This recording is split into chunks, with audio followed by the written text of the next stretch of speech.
right, so since we're starting the roof tomorrow, I went ahead and brought from the house, the townhouse, the 10 mm. So as you guys know, the contractor puts 5 mm for insulation below the metal roofing. So I went ahead and bought 10 mm. So we'll go from 5 to 15, 3 times the amount. And I think that makes a lot of sense to do that, just to try to keep some of that heat from the sun out of the house. So it's 4 rolls to do the entire house, and 2 rolls fit on the truck. So I went ahead and just brought 2 rolls up today. And then you can see the contractor already has the 5 mm here on site. So there's 3 rolls there and 3 rolls there. So he has the 5 mm on site, and I brought up half today, and I'll bring up the other half tomorrow. But Felix will be here tomorrow, and the roof starts on Thursday. All right, so Jernell made quick work of the purlins here in the carport. He was able to go all the way across with the rust inhibitor, and then he did that yesterday.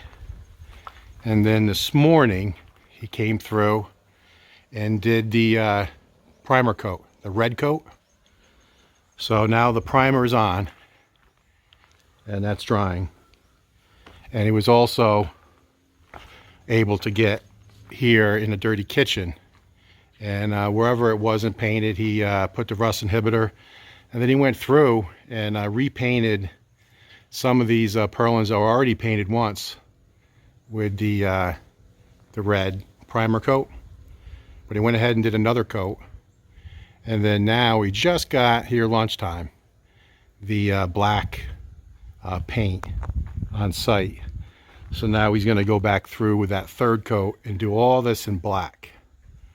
So everything you see, including these poles and all the steel here, will all be painted black, and he's going to start that today. And what he's trying to do is get ahead of Felix, because Felix is going to start tomorrow with the main roof.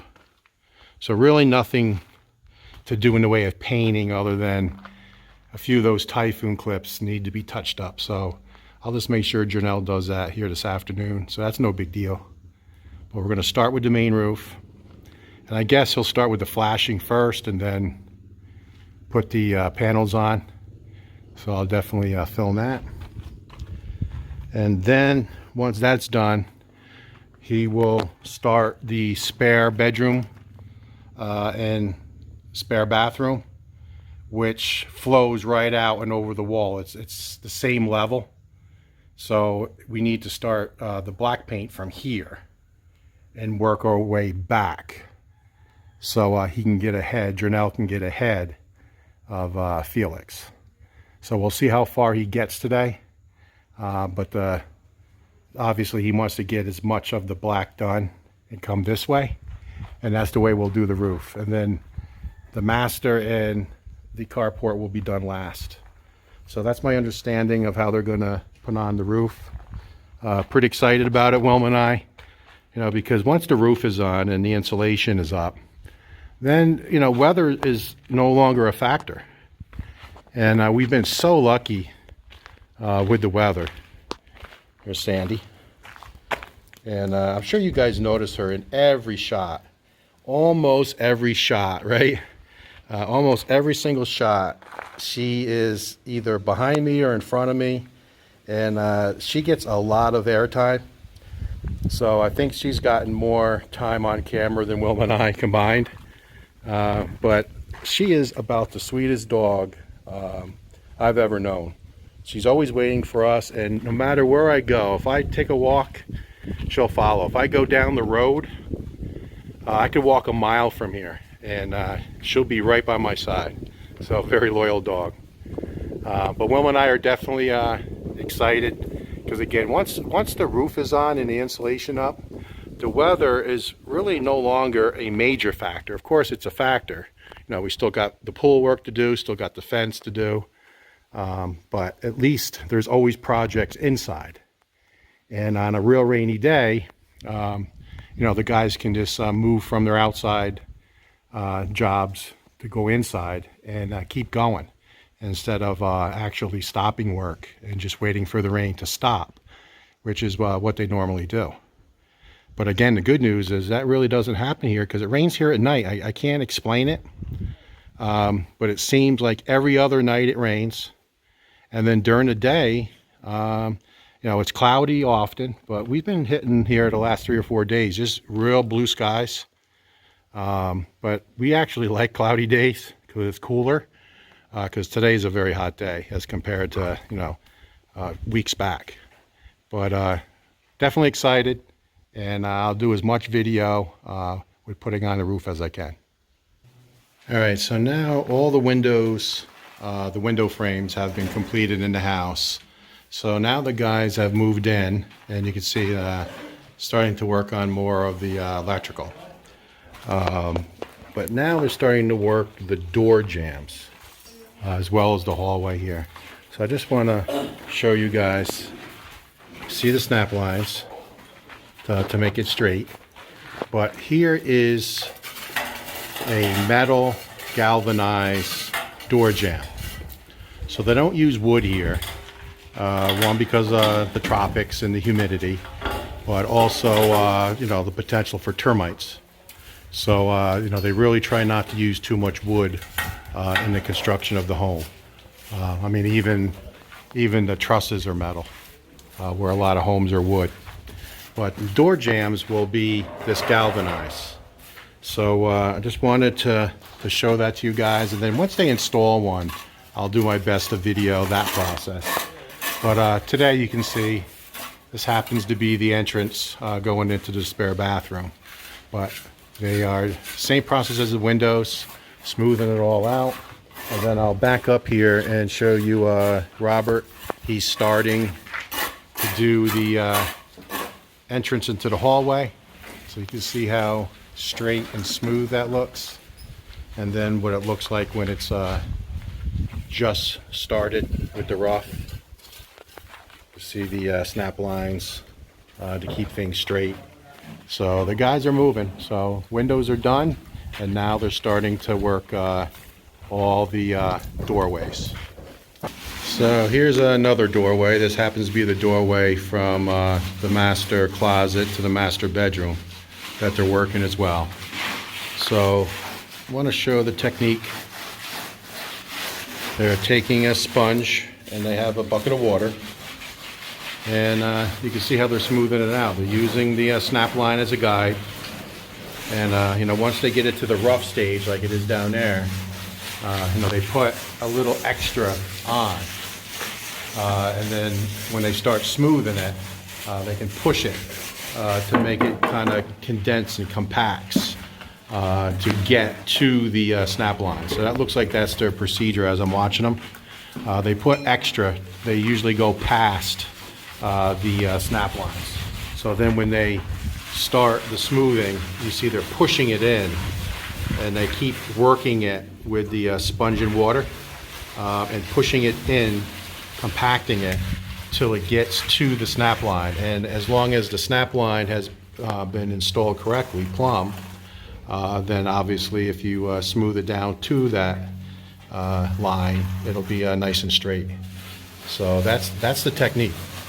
So looking good. Okay, so I'm going to do my best to try to explain what's going on here with some of the electrical roughing. Now, disclaimer, I'm not an electrician. So I'm going to do my best to explain this properly. But the main line comes in this conduit right there. So this is going to lead back to the pole. So that'll be number 6 wire, 6 gauge, or they call it 6 here, 6 type. Will come in and electrify this box. And then there'll also be a ground wire going from this box up and out, and will go out to a 6-foot grounding rod out closer to the pole area. So the main line will come in, and then there'll be a grounding wire out in front of the home. There will also be a jumper, number 6, 3 wires. So there will be another green grounding coming from this box through this wall, and then you can see the conduit right there. So there'll be number 6 wire coming over to electrify this, and it'll be grounded. And then there'll be another ground wire coming from this box that'll go out, up, and then down into this dirty kitchen area. And there'll be another 6-foot rod, grounding rod there. So we will have 2 grounding rods, one where the electric comes in from the pole, and then one from this panel just outside here in the dirty kitchen area. Now also, there's different size wire for different types of appliances. So it's number 6 coming into the house, but the water heaters for the on-demand showers, and then the 4 air cons will all have 3 wires as well, and that's number 10 wire. So I believe this is number 10 wire. So, and we'll have its own ground wire coming back to the panel. So the 4 air cons and the 2 on-demand hot water heaters will have those dedicated lines coming back with 3 wires. And then the rest of the home, I believe all the lights, they're all LEDs, will be 16 wire, 16 gauge, and then the outlets are 12 gauge wire. So again, it's all different size wire. So we have 16, we have 12, and we have 10. And then the main line coming in is 6. So I hope I explained that correctly. And for any of you electricians out there, tell me what you think. All right, so they dug another trench. It looks like they have electrical conduit here. And look where it's heading. It's heading right to the water feature slash bar. So this will be the outlet for our mini fridge. All right, so you guys remember Dino yesterday started the first column, so that's completed.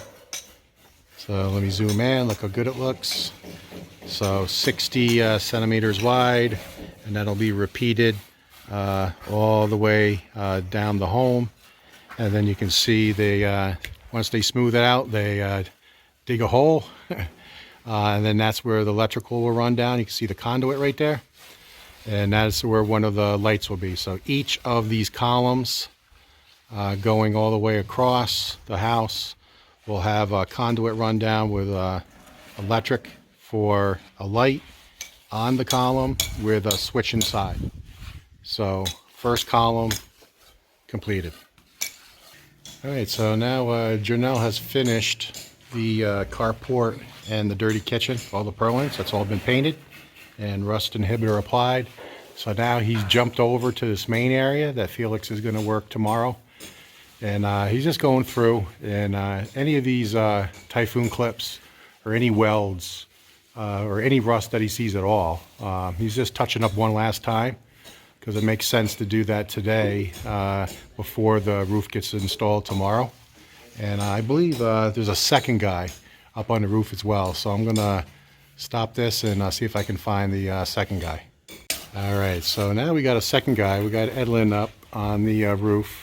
He's up there with Janelle, and they're going back through and touching up for like the second time any metal, steel that doesn't have paint on it. So it looks like some of these typhoon clips, even here in the spare bedrooms, didn't get a coat of paint on it. So they're going through and just seeing any welds or any of these rebar clips for typhoon. They going through and painting them all. So I think that's a great idea to get all this touched up one more time before the roof gets on the purlins tomorrow. All right, so here in the dirty kitchen, it looks like they have the boxes in. I don't see the electric wires pulled yet, but they do have the boxes in for the dirty kitchen. All right, so I've been holding off explaining this fix for a couple of weeks now, but I'm going to go ahead and explain this. I'm going to try to do it in just a couple of minutes. So one of the things you guys are probably starting to realize is I don't mind making changes or requesting changes during the construction phase. It's the time to do it. I don't want to let things go and then, a year from now, 2 years from now, keep looking at something that I don't like and say, okay, well, now I'm going to go back long after construction is done and then have to do a project. I just think it would cost more money, and you got to dirty up the place 2 times instead of once. So I'm going to try to explain it. So here's the driveway, right? All right, so here's the entrance of the driveway. Here's my rock wall, all going to be power washed. It's going to look great. You guys know I'm going to be bringing in more dirt. Got lots of dirt here in front of the property. That's going to come in and raise this up a little bit, and this is all going to be grass. So this is still going to go up, probably 10 inches by the pool, maybe a foot or so, and then just maybe 6 inches here. So it's just going to be a gradual slope and all grass. It's going to look fantastic. But one thing I don't like is how high the pool sits right here. Now we had no choice. I mean, it's the way it's designed. And it slopes down, and the driveway has to be a certain level, obviously, to go up into the carport. So this is about where the driveway is going to be, meaning by height, approximately right there. So it's going to just go up, and be very difficult to grow anything there. We could put rock, we could try to grow grass after we put in some topsoil, but I just don't like it. I don't like the look. And it's already starting to wash out. So met with the contractor who was up here again today because we were finalizing the steps that's going to get fixed here in the next couple days. We just went through one more time, remeasured everything, made sure we're all on the same page, and we are, and they're getting ready to do that. So what I'm going to do here, and I'm actually going to run this project. So here's the first project that I'm going to actually run. So I'm going to dig this out, and what I'm going to do is I'm going to go down about 3 blocks approximately. If you look at, if this is where the driveway is going to be, and I'm going to have to do some measurements and carry this straight across, not sloping up. And what I'm going to do is I'm going to build a retaining wall, a vertical retaining wall under this coping. And it's going to be probably 3 or 4 hollow block from the coping down. And then it's going to gradually taper to 3, 2, 1, and then down to nothing. And then what we're going to do is it's going to be built under this coping. It'll be a little bit of a challenge. And it'll have rebar, and we'll fill it with fresh cement. And it's going to be flush.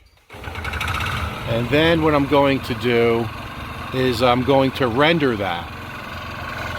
So in essence, this wall right here, which is the coping, is going to be flushed down probably 3 block, which is about 24 inches.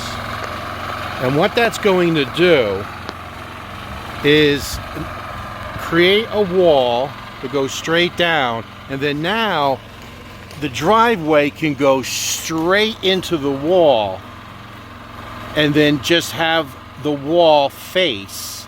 And we can do whatever we want to do with the wall face. We could paint it, we could leave it look like cement after it's smoothed out. I could put a tile there. I mean, the sky's the limit. But I'm going to have a wall that's going to extend down and then not have this slope. I do not like this slope. It's going to be hard to grow grass. It's going to be hard to put stone. You step on the stone, it's going to knock the stone down. and expose the dirt. I just don't like it. So this is a project, and I'm going to wrap it around here as well. And this doesn't have to go too far back. I mean, this may be only 4 or 5 feet, but there's going to be a little retaining wall here. Again, that's going to be underneath the coping. So it's going to be flush to this, straight down. We'll render it, we'll paint it, we'll tile it, whatever we need to do. And when I explained that to the contractor today, he liked it. He said it makes a lot of sense. So there's plenty of rebar here. There's leftover block. There's plenty of gravel. So no issue with cost of material. But I'm going to do this with one guy. So stay tuned for that.